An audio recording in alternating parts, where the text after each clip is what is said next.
after crushing every last fighter from the Templar Guild who stood in his way, Shadow pulled Yang back from the brink. Using his sinister blood flower palm technique, he drained every drop of lifespan from the fallen. When Shadow turned, Yang finally caught a clear view of his face. That single glance was enough. The truth struck him like lightning. The man behind the mask of shadow was none other than Feng himself. Before the woman standing nearby could get a better look, Shadow's entire figure erupted in blue flames. In the blink of an eye, he vanished, leaving only swirling embers behind. The woman froze, stunned by how suddenly he had disappeared. She questioned herself, wondering if what she saw was real. His eyes had looked so much like Feng's, but she convinced herself it had to be a coincidence. After all, hadn't Feng's foolish sister joined the Night Sanctuary branch of the Templar Guild?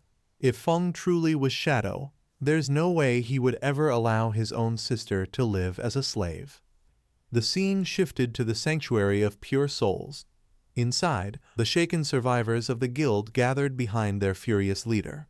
Shadow had only just stepped into their hideout, and already the guild master unleashed his anger, kicking his men and cursing them for their reckless stupidity.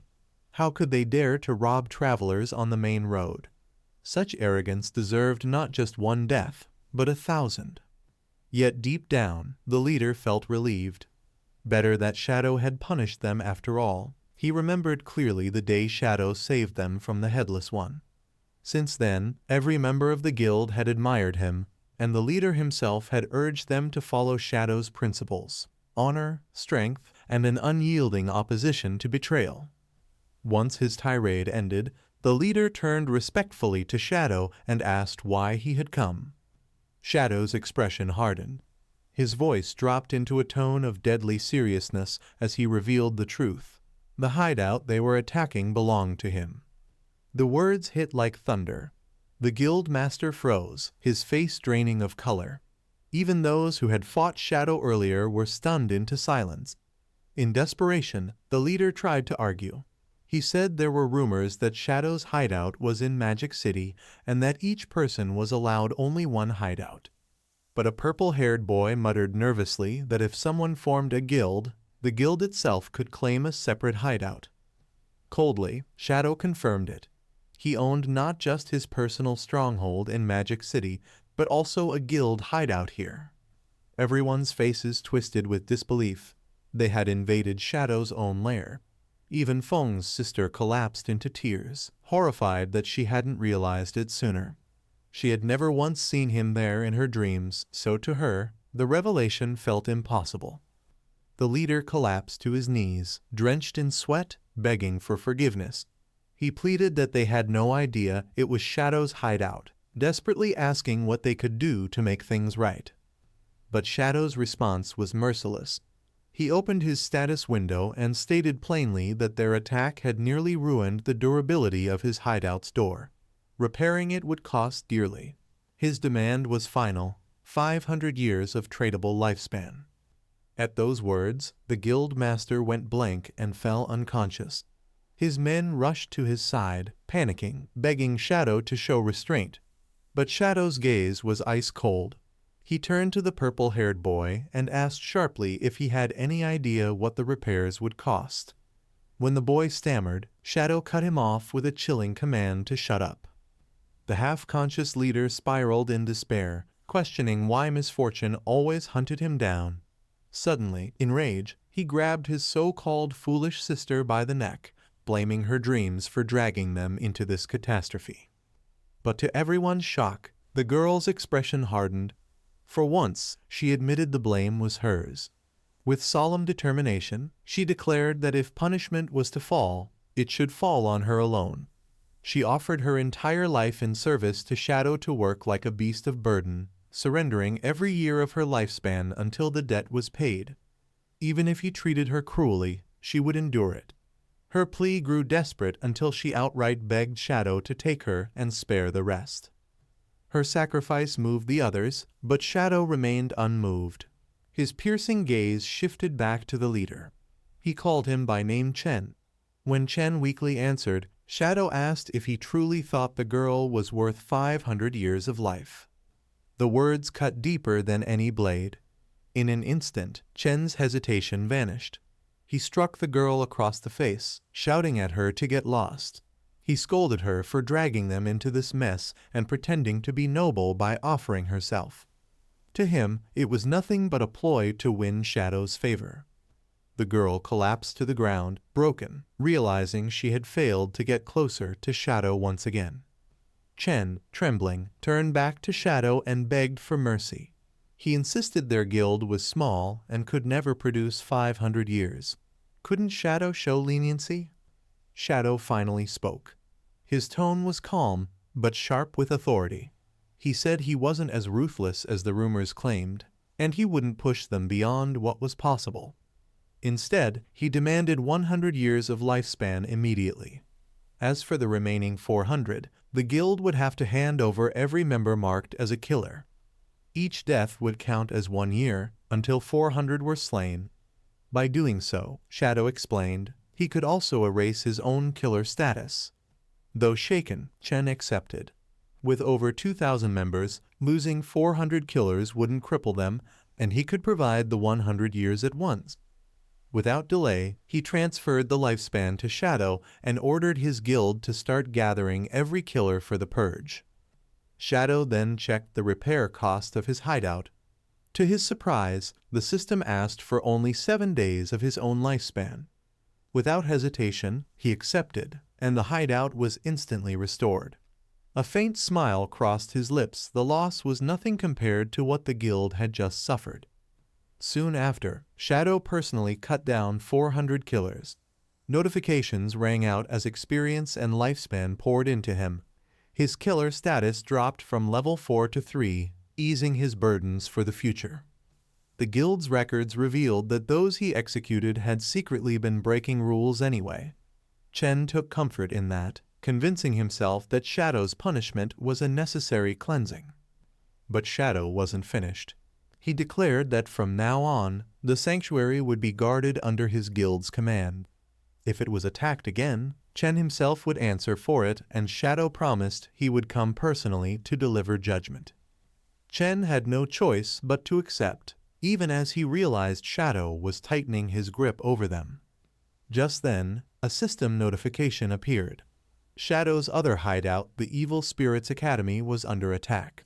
Its barrier had already dropped to 99.8%.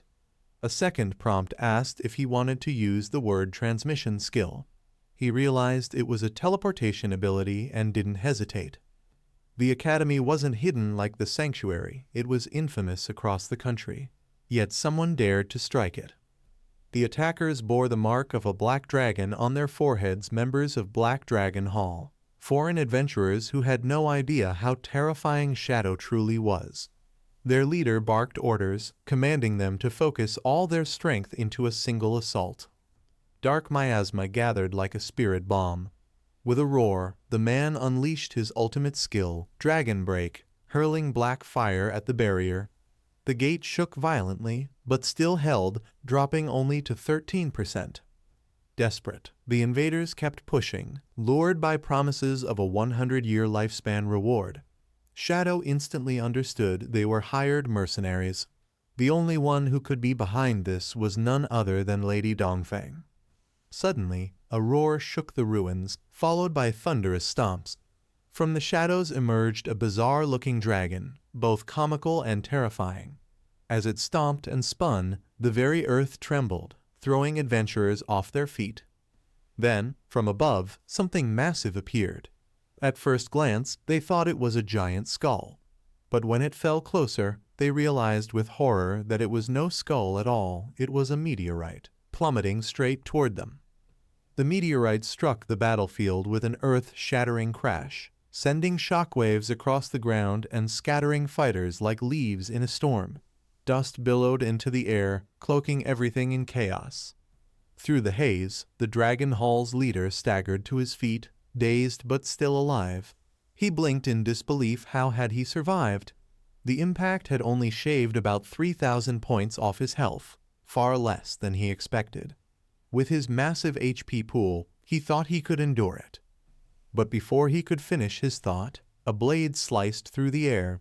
In a flash, his head was severed clean from his body and sent spiraling into the smoke. An assassination swift, silent, and fatal. A cold, feminine voice echoed through the dust, declaring that their guild leader had fallen. Panic gripped the adventurers as they searched wildly for the killer. When the smoke thinned, a striking woman in a tall mage's hat stepped forward. Her beauty was undeniable, but her sharp gaze was fixed on the battlefield. She muttered to herself, wondering who could execute such a flawless kill, and quickly guessed the answer: Shadow. She rushed forward, searching for him, but saw nothing. The truth was chilling. Shadow was standing right there, invisible, watching them all. The adventurers shuddered as realization sank in. His abilities defied logic. Perhaps he could remain unseen indefinitely. Shadow, on the other hand, recognized her instantly. She was from the Sky Vault Guild, a rare hidden class wielder known as a soul painter. Her name in the game was 10 miles of distant green mountains, though in reality she was Zhang. He remembered her vividly. Both the meteorite and the dragon had been her creations. Unlike ordinary wizards, soul painters didn't chant spells. They drew them. The more vivid the drawing, the stronger the effect. They could even summon creatures through their art. In siege warfare or defensive battles, the class was terrifyingly powerful. But in one-on-one combat, their weakness showed. Drawing took precious time, leaving them vulnerable to sudden ambushes. Back in the present, Zhang called out into the air, demanding to know if Shadow was still there. She said she had business with him. Then, her entire team heard his voice ripple through the battlefield, even though he remained invisible. Relieved, Zhang explained her request. She wanted access to his hideout to retrieve materials vital for her class advancement, and she was willing to pay handsomely for it. That was when everything clicked for Shadow. In his past life, the Evil Spirits Academy eventually fell into the hands of the Sky Vault Guild. Now he realized why. Zhang must have discovered it during her profession advancement. But this time, fate had shifted. He had intercepted her. He recalled her story clearly. Her grandfather, Old Man Zhang, had been a serious gamer before retiring to stream online with his granddaughter. Even at 73, he was a beloved internet figure, often spoiling her since she had lost her father early in life. Together, they had risen to fame, founding the Sky Vault Guild. Under their guidance, the guild seized the Evil Spirits Academy and later became one of the Empire's top 10 guilds. Shadow knew them well. In fact, he secretly admired Zhang. In his past life, he had watched countless of her streams. The memory made his cheeks burn slightly even now. Shaking off the thought, he activated the secret entrance of the academy. A door shimmered into existence before her stunned eyes. Inside the grand hall, Shadow seated himself upon the throne, trying to maintain a stern composure in front of the very streamer he had once idolized. He asked her directly why she wanted to see him. Zhang explained candidly. As a soul painter, she required rare resources that existed only within the academy. She offered to purchase the stronghold from him, just as it had once been sold to officials in the past. Shadow listened, but calmly declined. He had no intention of selling the academy. However, he granted her access to the ground floor so she could gather what she needed. To his surprise, Zhang pressed further. She offered 500 years of lifespan in exchange for renting the entire first floor for 3 years. Shadow frowned. He had already given her free access. Why pay so much? That's when it struck him. Sky Vault wasn't just after resources. They wanted something more valuable, an alliance with him. To prove her sincerity, Zhang added another promise. She and her guild would wipe out the group that had just attacked Shadow's hideout, erasing every trace of them. Shadow raised a brow, asking if she shouldn't at least consult her grandfather before declaring war. But Zhang only smiled knowingly. She said Old Man Zhang often followed her lead, and besides, eliminating such a small guild would barely ripple the waters. Her boldness impressed him. For someone so young, her vision was vast, her determination fierce. At last, Shadow agreed. Zhang nearly leapt with joy, hopping around the chamber. When the rental contract was signed, a system message notified Shadow he had gained 500 years of lifespan. He explained that the ground floor of the academy was now hers to use freely. Damage there would not matter, as long as the core structure remained intact. Grinning, Zhang declared victory, waved cheerfully, and promised her guild would not trouble him further. Shadow's composure hid the truth inside. He was blushing furiously. Meeting his favorite streamer in person felt surreal. But he forced himself to focus. He had business to handle. The cooldown for equivalent exchange was finally over. Without hesitation, he sacrificed his intelligence training book.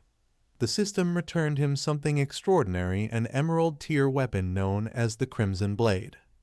The dagger gleamed with a blue and crimson shine, infused with condensed blood energy. It dealt 4,800 base damage, and the weaker his target became, the deadlier its strikes grew up to 200% more power when enemies fell below 30% health. Each slash restored health equal to 200% of the damage dealt, and any excess overflow became a protective shield. And then came the revelation, its special ability, a limit break. Once charged, it could unleash a devastating finisher capable of obliterating a single target. Shadow's hands trembled slightly. This weapon was absurdly strong, even more powerful than his legendary set. He immediately invested evolution points, upgrading the Crimson Blade from Emerald to Legendary. The weapon's stats skyrocketed over 9,000 additional blood element attack power. Now, each strike restored 600% of the damage as health. Its minimum output was more than 10,000 damage per hit. With 555 evolution points still left, Shadow turned to his mythic stealth skill. Spending 500 points, he pushed it to legendary rank. Its cooldown dropped to just 1 second. It now granted up to 7 levels of stealth, each level providing a shield when broken. In darkness, its effects multiplied. Even lifespan consumption while stealthed was reduced by 90%. He could move like a phantom, untouchable, for as long as he wished. Equipping his new emerald gear, Shadow looked almost comical, like a flashy dancer rather than a fearsome assassin. Disliking the appearance, he cloaked himself in his classic Shadow outfit, restoring his grim, dignified image. Meanwhile, the perspective shifted to the real world. In the outskirts of Magic City, a jeep rolled to a stop before a grand mansion. A hulking man stepped out with 3 companions, a scarred brute, a bespectacled clownish fellow, a stern-faced man, and a small, mysterious girl. They eyed the mansion with a mix of awe and disdain. The burly man grumbled about not being allowed inside, muttering that the lady of the house probably looked down on their poverty. The serious man suggested they leave and find a different buyer. Soon, Lady Dongfang appeared, accompanied by a psychotic boy. Without any discussion of payment, she demanded the group surrender their lifespans as glowing orbs and throw them on the ground. Stunned, the burly man balked. No money, no agreement, and she expected them to give up their lives. But her order was repeated: coldly obey or die. Soldiers flooded from the mansion, rifles raised. The goofy-looking man's expression darkened. With a chilling grin, he lunged into the soldiers, tearing them apart with unexpected ferocity. Gasps filled the air. He wasn't just a clown, he was a hidden class user, a bug manipulator. Swarming insects crawled over his arms, each one enhanced, armed with skills and equipment like living weapons. The tables had turned. Instead of being robbed of their lifespans, this group now set their sights on robbing Dongfang herself. And as the mysterious girl's aura shifted dangerously, it became clear that her hidden power was about to awaken. The battle had already begun. A ragtag team of misfits launched their assault on Lady Dongfang and her soldiers. Amid the chaos, a massive man pulled out a platinum-grade shield, gleaming under the flashes of gunfire. The soldiers cursed in frustration. Breaking through that shield was nearly impossible. When their bullets finally ran dry, the burly fighter charged forward like a tank. He slammed into them with sheer brute force, crushing their formation and knocking them out cold. At the same time, a blond man in glasses was pulling off flashy moves of his own. He pointed his finger like a gun, firing laser blasts that cut through the air. Each beam hit with deadly accuracy, frying enemy soldiers in an instant. Turns out, this man's hidden profession allowed him to fire different kinds of ammo from each finger. A living, breathing human firearm. Meanwhile, the soldiers tried to call for reinforcements, realizing they were outmatched. But before help could arrive, a hooded girl from the Misfit team silently slipped through the shadows. Without hesitation, she slit a soldier's throat and then set her sights on Lady Dongfang herself. To the naked eye, she was completely invisible. The lady stood unaware as the assassin crept closer. But just as she was about to strike, a towering figure stepped between them and kicked her in the face. The assassin was stunned. How could he see her when she was cloaked? Thrown back, her invisibility shattered, revealing her to everyone. Standing before Lady Dongfang was a giant bodyguard, his mouth wrapped in bandages. He calmly warned his lady, "Be careful. These intruders have stealth professions, they're dangerous." Lady Dongfang didn't flinch. She commanded coldly, "Capture them alive. I'll make them my slaves, and they'll earn lifespans for my son." The bodyguard hesitated. He knew these enemies were powerful. Even with his skills, the odds were only 50-50. As the fight raged on, the burly man noticed the guard approaching. Sensing that this wasn't just another soldier, this was a real threat. The massive guard stopped, looking straight at him. He said with a grim tone, "That shield of yours looks strong. Must have come from the rich. You people like stealing from the powerful, don't you? Selling their gear for profit." He smirked. "I hope you've leveled up enough. Otherwise, this fight will be over too soon." The Misfits exchanged uneasy glances. Why was this guy so confident, even while they were winning? Then the bodyguard snarled, "Arrogant brats." Suddenly, the team's insect form fighter lunged at him. Screaming, "The fight's already begun, just die quietly." He charged at 200 kilometers per hour, too fast for the human eye. But shockingly, the bodyguard caught him midair with his legs. Then, with effortless strength, he slammed the insect boy into the ground, crushing him with terrifying power. The rest of the team froze in disbelief. That kind of speed was supposed to be untouchable, yet the guard handled it like nothing. It turned out, the bodyguard could sense movements through the grass and ground. He'd already set up barriers around the mansion. He wasn't just any guard, he was a poison gas master. A hidden profession that could release toxic fumes to detect enemies. Soon, a purple mist spread around him, foul and suffocating. It was his own poisonous aura, radiating danger. And then, he moved. With a burst of gas pressure, yes, from his fart, believe it or not. The man launched himself into the air like a rocket. The burly man raised his shield instinctively, shouting, "Come on then, let's see you break through this." That was a mistake. Feeling provoked, the bodyguard split his legs and unleashed a devastating blast of compressed gas straight at the shield.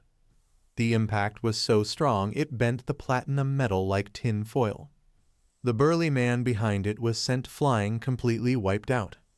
Now only the gunman and the man with specs were left.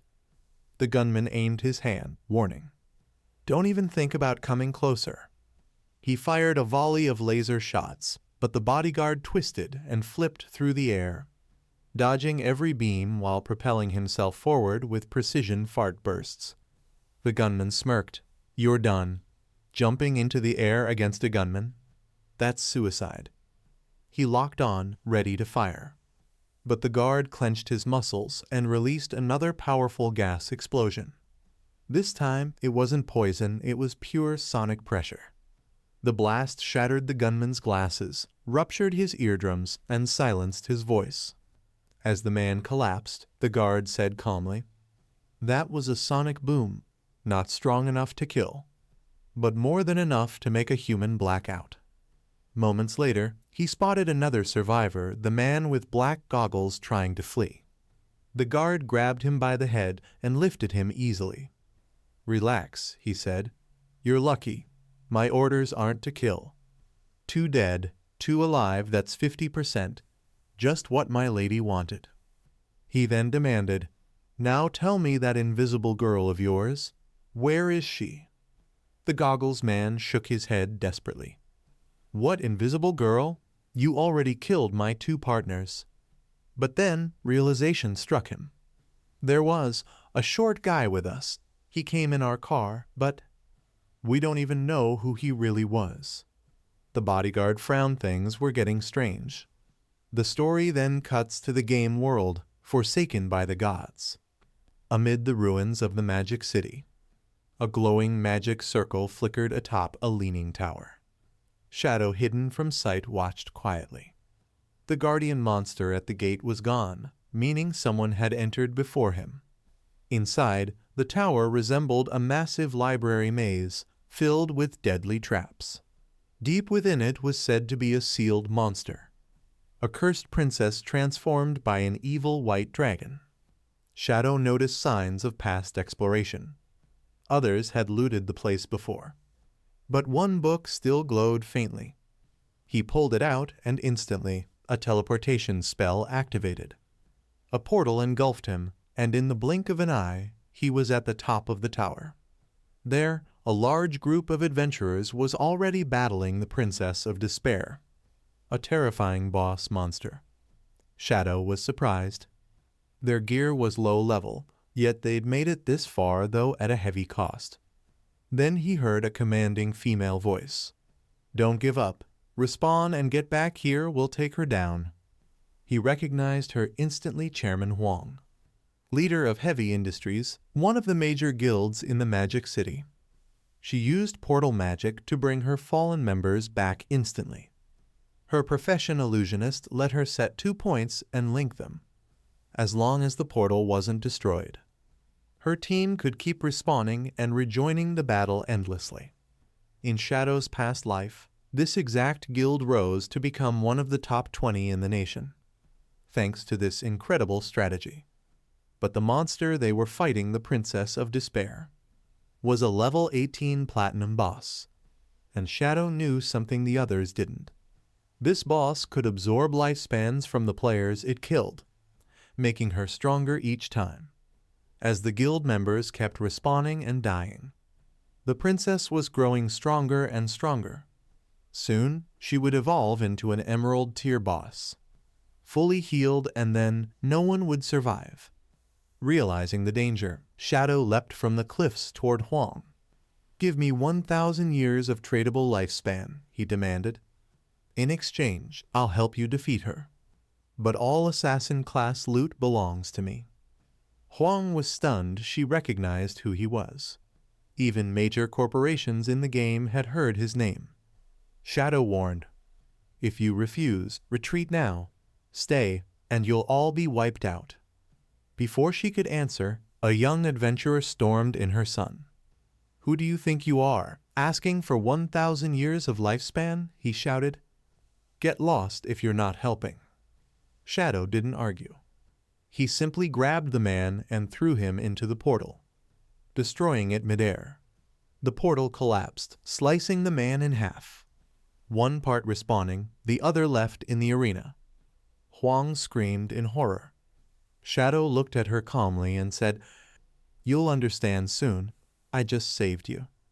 He reminded her one last time. "For 1,000 years of lifespan, I'll handle the boss myself." Then he vanished into thin air. High above, the tower began glowing green. The Princess of Despair was evolving. Shadow sighed. "Too late, but next time I'll finish her." Just then, Ling's voice came through the link. "Shadow, I found Lady Dongfang. She's hiding in a mansion near the mountain, guarded by a powerful fighter. I nearly died facing him." Shadow realized the small trader he'd seen earlier was Ling in disguise. He told her to meet him at the bone graveyard to discuss their next move. Later, at the graveyard, Ling described the man in detail. He's fast, insanely strong, and attacks using his back. He even releases poisonous gas around himself. He could see me even when I was invisible. Shadow nodded grimly. That's the source of plague, a hidden high-tier class. He uses poison mist to detect everything nearby, even you.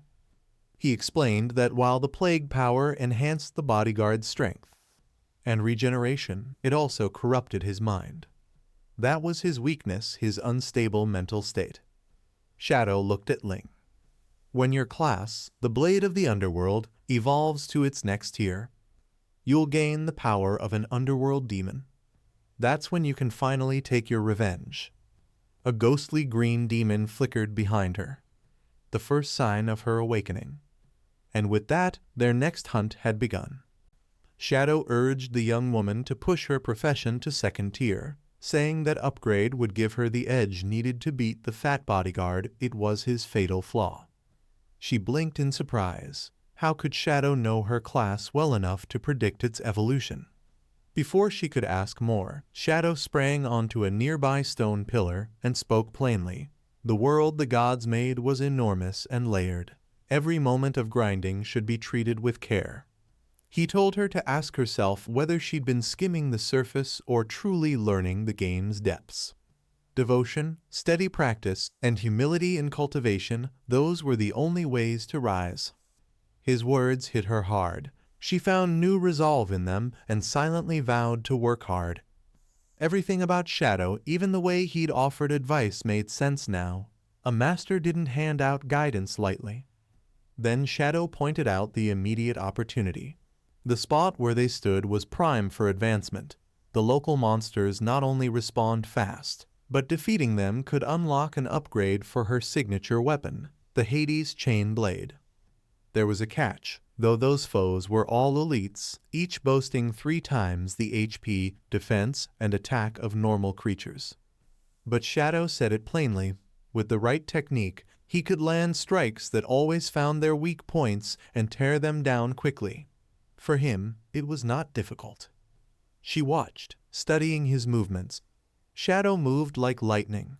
Before she'd finished a single blink, he was behind her, gripping her shoulder and telling her to fight with everything. She had no half measures. When he looked at her, there was a new light in his eyes. Even she noticed the shift. Mention revenge and a cold, lethal intent shone through him without effort. He vanished the same instant, leaving her wondering if she'd imagined that glint. Meanwhile, elsewhere in the ruined city, Little Black leaned against her mount, who munched grass calmly while she checked the map.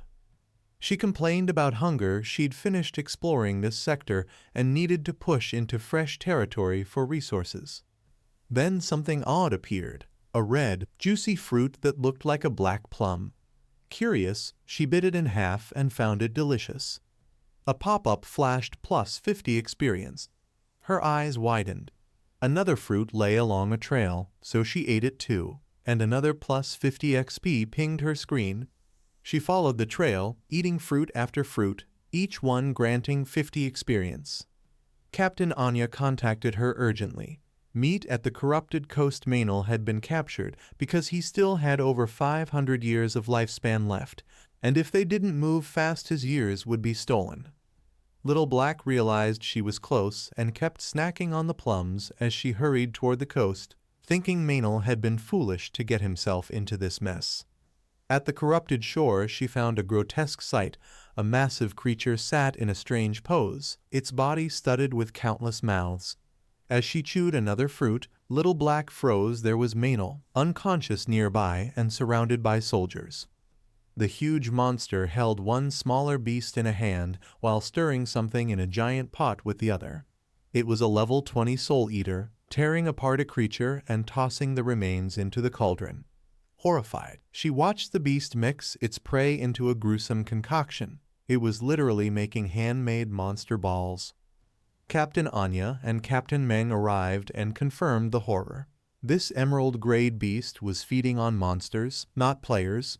They decided observation was wiser than a rash attack. Then the great creature shifted. It convulsed and produced a small, perfectly round object with a purple aura from beneath itself. It was defecating, and the thing looked suspiciously like the black plums Little Black had been eating. The captains turned and saw Little Black still chewing. Realization hit. She'd been eating the monster's droppings.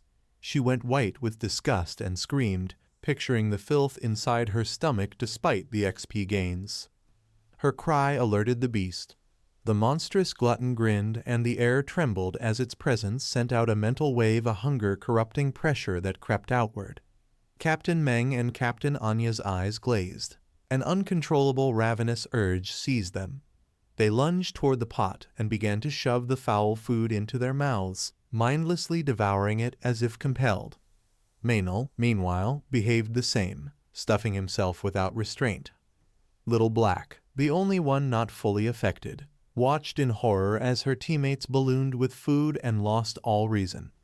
The beast then reached for Manhwa and swallowed him whole. Little Black discovered the ghastly pattern. The monster's hypnosis forced victims to gorge themselves until they became fat and weak, at which point the creature consumed them to harvest their lifespan. The only defense against the beast's influence turned out to be having eaten the tainted droppings, disgusting but effective. She had survived because she had eaten them. Panic-stricken, she called for Shadow. He'd been farming nearby when the call came through. Anthony, presumably a companion, told Shadow the truth. They were facing an emerald-level boss known as the Soul Devourer, a servant of the ancient god of gluttony, and the captains were about to be eaten. Shadow was stunned. The bloodline name matched a monster he'd been hunting for ages. Little Black, unwittingly, had led him right to it. Shadow asked for coordinates and set off. He reflected en route. Besides the magic leaning tower, he already held keys to 3 other platinum hideouts in Magic City.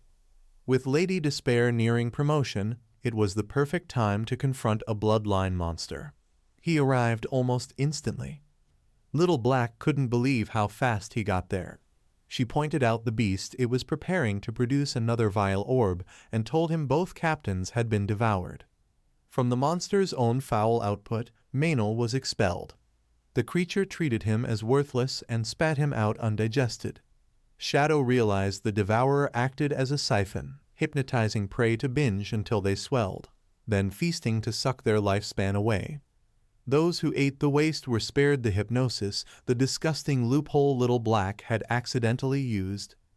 Shadow didn't waste a second. He snatched the ball that had once been Manhwa and hurled it back at the glutton's belly, forcing the beast to retch and disgorge Captain Meng and Captain Anya. Seizing the opening, Shadow let loose with relentless strikes. His attacks dealt damage in the tens of thousands swings, hitting 50 to 60,000, and he chained them, widening his assault with Shadow's slash. When his ultimate was ready, he released a devastating Crimson ultimate, the Crimson Dagger, a single blow exceeding 1 million damage. The system cheered. Shadow had achieved the world's first kill of the Emerald-level gluttony boss, granting 30 reputation points. Little Black stood stunned, unable to fathom how one strike could cause such ruin. The system broadcast the feat across the land. With someone like Shadow roaming the country, the future had a single dominant name. Shadow received 50,000 experience and 60 evolution points. His total rose by 300. Leaving 696 remaining points. He also looted 5 pieces of equipment and 6 new skills. Then another notification arrived. He'd obtained the Soul Devourer bloodline and was asked whether to activate it. This rare bloodline, a god-forsaken feature, could supercharge his combat when matched to a profession. Shadow activated it on the spot. Instantly, his stats shifted. Every point of strength became 3 points of special attack. Each point of constitution converted into 50 GP, 5 physical defense, and plus 32% to movement, attack, and casting speed. Mental attributes turned into 3 elemental attack and 5 elemental resistance per point. He gained the Soul Devourer skill, enabling him to consume enemy skills. His appetite multiplier rose by 200%. Passively adding plus 15 to all resistances and more bonuses based on quality. Another new skill, Crimson Jaw, let him absorb projectiles and restore health proportional to absorbed damage, with a 27-second cooldown. Shadow realized the system was broken in his favor. Devourer let him convert attributes endlessly, one stat multiplying into many others and allowing exponential growth. The boss also dropped a poison blade skill. Initially unimpressive, Shadow consumed it and found it converted each strength point into 3.3 attack. He then invested 242 evolution points to evolve it to legendary Poison Blade, boosting conversion to 5 attack per strength. Satisfied, he knew that by repeatedly devouring and upgrading, his attributes could dwarf others by orders of magnitude, a path to becoming truly unstoppable. After the rescue, Leader Meng and Captain Anya thanked Shadow profusely. They'd have been eaten if not for him. Little Black bounded up to Anya and squealed that gaining a little weight still made her cute, and that she didn't need makeup, a bizarre, light-hearted moment after the terror. Anya, bewildered by the sudden topic of beauty, reminded Shadow that none of them had any lifespan left to hand over as payment. Shadow waved it off and asked only that they help him find assassin skill books. Then he teleported away, declaring his job done. Anya declared the mission complete and ordered everyone to keep the day's events secret, especially Little Black, who was known for blurting things out. As they left, Fatty, the one they'd come to rescue, was once again forgotten behind them. Back at the Leaning Tower of Magic, a flashback played. Shadow had leapt off the tower while the Platinum boss hovered near death. The president urged her student to hold on and activate the divine tree. The student did so, summoning a life-restoring tree that continuously healed allies. With the portal destroyed by Shadow, the president told everyone to pour out their power. They could win. Confident, some adventurers rushed forward. But the boss's tentacles twitched. Suddenly, the creature grabbed one adventurer and finished them instantly. The boss shuddered and a blue aura blossomed. The monster's scars deepened and its eyes turned orchid yellow. It surged with power. Then a catastrophic explosion detonated, wiping every adventurer in the area from existence. Lifespan energy spilled everywhere as the boss transformed into an egg-like form with roots, the Egg of Despair, an artifact-level entity that absorbed scattered lifespan. The president and survivors were teleported back to the server-level hideout known as the Facial Recognition Tree Courtyard, Heavy Industries base. Her son couldn't believe how everyone had died in a single blow and asked whether the boss had been defeated. The president explained that while they'd nearly killed her, the boss had suddenly restored full health and mutated into the egg. That mass wipe happened because the boss had leveled up, and Shadow had predicted exactly that, knowing the president's strategy would fail once promotion occurred. Back at the tower, Shadow observed the newly formed egg. It had become an emerald-level boss, the Despair Egg. He pondered whether that meant true power or mere form change. To test it, he summoned his dark blade and hurled it. The egg took about 28,000 damage. From the damage number, he judged the egg's HP was comparable to an epic-level foe. The Egg of Despair was odd. It could continue its birth process despite massive wounds. Shadow wasn't deterred. The egg had no stealth and couldn't detect him. He needed only to stack up ultimate points and strike with everything he had. He unleashed his red blade repeatedly, dealing over 100,000 damage with concentrated strikes. Eventually, under the onslaught of his Crimson Hell attacks, the egg cracked and its HP fell to 0. Shadow sighed in relief. No matter how much HP something had, it was still killable with time and skill. When the shell broke, a frail girl lay exposed on the ground, human and vulnerable. The system identified her, the Princess of Despair, but at level 1. Shadow was stunned. The terrifying platinum monster had been, in truth, a small child cursed into that form. He wondered whether the legend of the White Dragon's curse was real. With only 10 GP displayed on her status, she was helpless enough that Shadow could have finished her off and counted it as boss kill. But the sky tore open with a crackling roar. A purple portal opened and a white dragon descended. Ardes, a level 100 mythical monster, had arrived with bone-shaking power. Guys, I want to tell you something new today. YouTube has added a new feature called Hype. To use it, just go to the comments section and slide a little after you scroll there. You'll see the Hype option appear. Once you find it, just click on it, because it really helps my channel grow faster and allows me to bring new videos for you even sooner. So friends, this chapter comes to an end. What will happen next? We'll uncover it in the next chapter. Don't forget to rate this chapter out of 5 in the comments. We'll see you in the next video. Until then, take care and goodbye.